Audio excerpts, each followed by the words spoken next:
Olá, pessoal.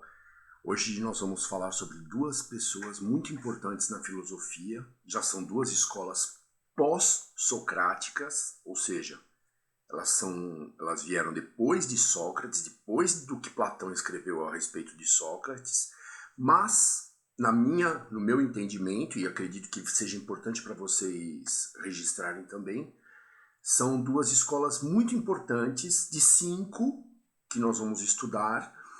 Porém, essas duas nós vamos confrontar, certo? Nós vamos fazer reflexões a respeito dos entrechoques que ocorrem nessas duas teorias. A principal é o cinismo, né? Que a gente vai estudar com um pouquinho mais de afinco nessa aula. Mas a gente vai estudar também o ceticismo, certo? Primeira coisa que a gente vai ver a respeito do ceticismo é a origem da palavra, né? Se a gente for remontar, for buscar o significado antigo da palavra, é o mesmo, ele não varia, entendeu? O cético de 2.500 anos atrás é o mesmo cético de hoje. É aquele indivíduo que não acredita, sinceramente, ou honestamente, ele não acredita em algumas soluções, ele não acredita em algumas verdades, certo? Esse é o cético. Hoje em dia, as pessoas adjetivam o cético religioso, o cético político, o cético familiar, o cético romântico, enfim. Mas, no geral, a palavra cético vai dar o significado de um indivíduo, vai adjetivar um indivíduo que não acredita, sinceramente, honestamente, num tipo de abordagem, numa solução qualquer. Muito bem. Nós tivemos um filósofo chamado Pirro. Muito bem, jovens. O Pirro, representando a escola cética da filosofia antiga, vai realizar 3 perguntas principais para provar, assim, para questionar a verdade, na qual ele não acredita. A primeira resposta, entendeu? Ele só vai começar a tomar um pouco ele vai levar mais a sério as coisas que as pessoas falam para ele, as respostas às perguntas formuladas na filosofia e na vida, a partir do momento que são respondidas essas 3 perguntas. Porque antes disso, pode ser uma resposta vazia, né? Pode ser uma resposta automática. Muito bem. A primeira... Olha, eu estou lendo aqui porque eu anotei, né? Lógico. As 3 perguntas do Pirro. Como são as coisas realmente? O que ele quer dizer? O que ele quer expressar com essa pergunta, como são as coisas realmente? O Pirro, paralelamente a tudo isso do questionamento das respostas, ele afirmava que as aparências enganam, né? Olha só, 2.500 anos atrás, e ainda é uma grande verdade para nós. As aparências às vezes enganam, as coisas não são como elas parecem ser. Então, essa pergunta respondida com honestidade, sinceramente, como são as coisas realmente, ela vai dar uma noção para aquela pessoa que pensa e calcula, né, que raciocina, melhor a respeito da essência daquela resposta. Veja só, essência e aparência.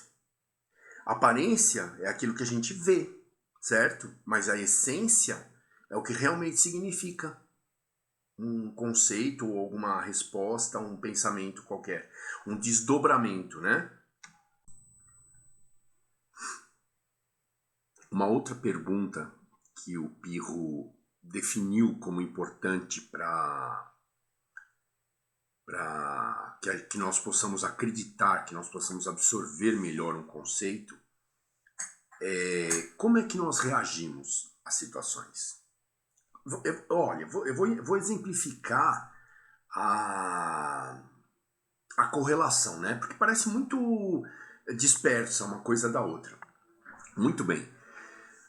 Gente, quando alguém fala uma coisa para vocês, quando alguém faz uma afirmação para vocês ou responde uma pergunta de vocês, Todos nós temos, assim, internamente, um reloginho que vai apontar imediatamente. Se for alguma coisa um pouco mais relevante, né? Lógico, não aquele diálogo coloquial do dia a dia, aquela coisa que não significa nada. Mas uma coisa mais importante para nós, uma orientação dos nossos pais ou responsáveis, uma lei. Como é que nós reagimos quando alguém fala para nós uma coisa dessas? Eu vou dar um exemplo. Alguém responde alguma coisa para mim ou para vocês. Na hora, aquele reloginho que a gente tem na cabeça, nos nossos sentidos, vai dizer: ah, isso é balela. É total absurdo. Ou não. Ou vai deixar a gente com a anteninha de pé, vai acender uma lâmpada amarela e a gente vai falar: realmente, o que esse cidadão está falando merece um pouquinho de respeito. Porque não é total absurdo, certo? Então essa é a segunda.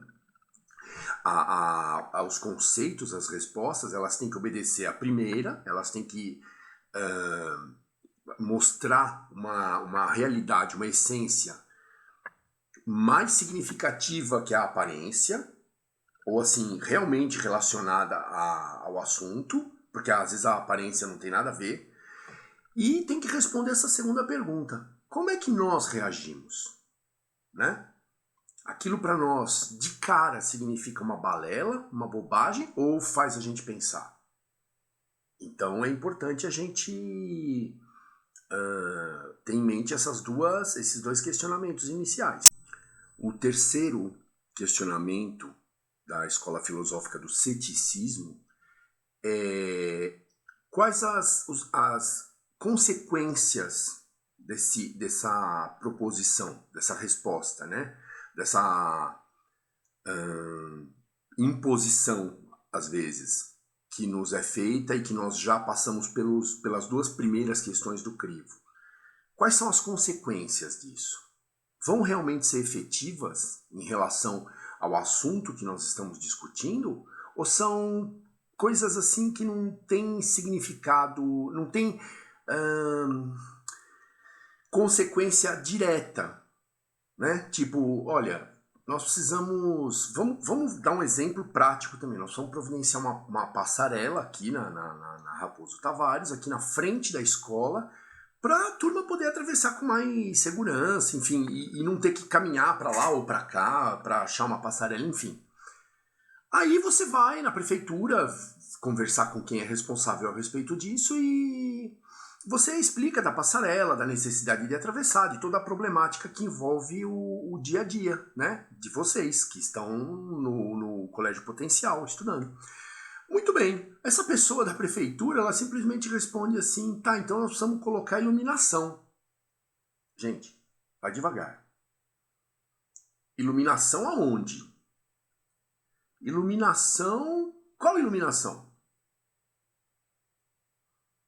Sei lá, de repente na passarela é necessário uma iluminação para o pessoal da noite. Ótimo, isso aí é plausível, mas não foi explicado. Não foi... É o que eu disse, a essência está escondida pela aparência.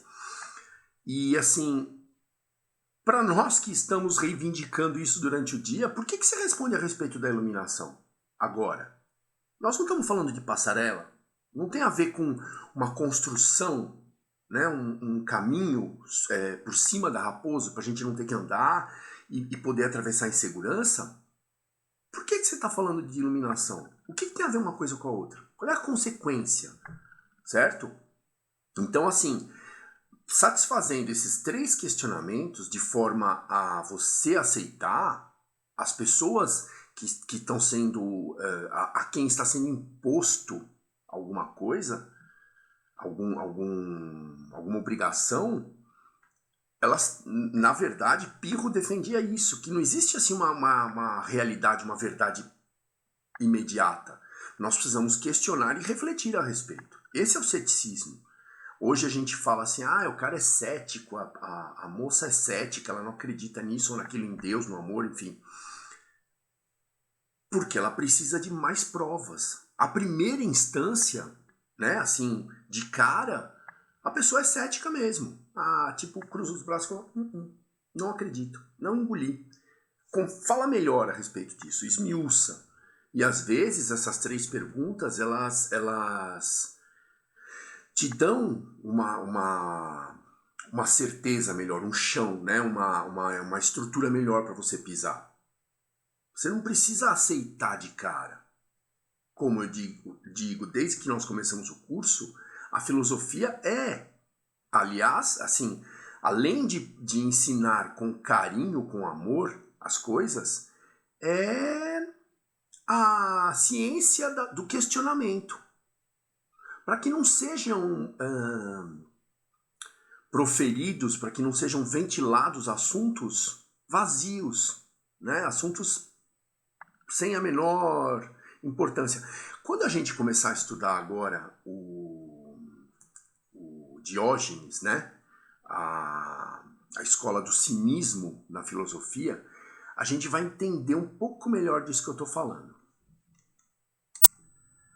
Gente, eu mudei de ideia agora, na hora que eu estou editando o vídeo, a respeito da cronologia, né? Eu ia colocar o ceticismo, né, que a gente acabou de ver, junto com a escola do cinismo no mesmo vídeo. Só que nós já ocupamos praticamente 12 minutos de aula falando sobre o ceticismo. Então, se a gente fosse falar do cinismo agora, provavelmente a aula iria alcançar 30 minutos, a videoaula. Então, na minha opinião, já não vai mais ter assim um grande efeito, uma absorção melhor por parte de vocês. Então, nós vamos ficar com o ceticismo nessa aula, certo? E na aula que vem a gente vai dedicar, a próxima conversa nossa vai ser inteiramente dedicada, vai ser exclusivamente dedicada ao cinismo, ao Diógenes, ao Antístenes, né? Eu vou explicar melhor, só para vocês terem já uma noção de quem eu vou falar. Antístenes foi o autor da teoria cínica, mas ele não praticou. Aí veio o Diógenes, que mandou bala. E a gente tem que considerar que o Diógenes passou um pouco da medida, mas mesmo assim foi com grande lucidez. Então a gente vai deixar para estudar cinismo na nossa próxima conversa, ok?